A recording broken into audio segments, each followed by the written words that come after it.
अहम खबर है, सियालकोट में श्रीलंकन शहरी को कत्ल करने के वाकये में 6 मुल्जिमान को सजाए मौत और 7 को उम्र कैद की सजा सुना दी गई है। 76 मुल्जिमान को 2-2 साल कैद की सजा सुनाई गई है। अपडेट कर रहे हैं आपको, सियालकोट में श्रीलंकन शहरी को कत्ल करने के वाकये में 6 मुल्जिमान को सजाए मौत और 7 को उम्र कैद की सजा सुना दी गई है। मुनीर बाजवा से मजीद तफसीलात मालूम कर लेते हैं। जी मुनीर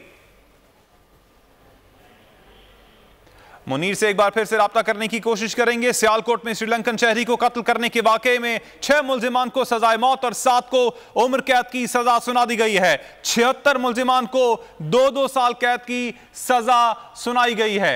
मुनीर बाजवा से मजीद तफसीलात मालूम कर लेते हैं। मुनीर, इस हवाले से आपके पास क्या तफसीलात हैं?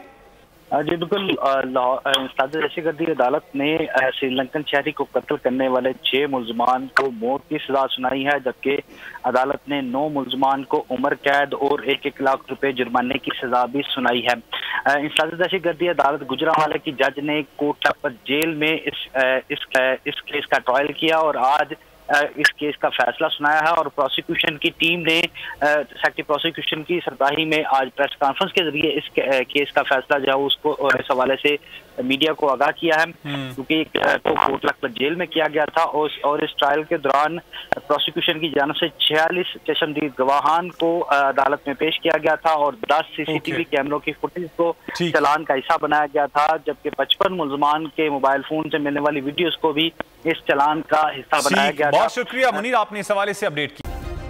सब्सक्राइब करें और बेल दबाएं ताकि कोई खबर रह न जाए।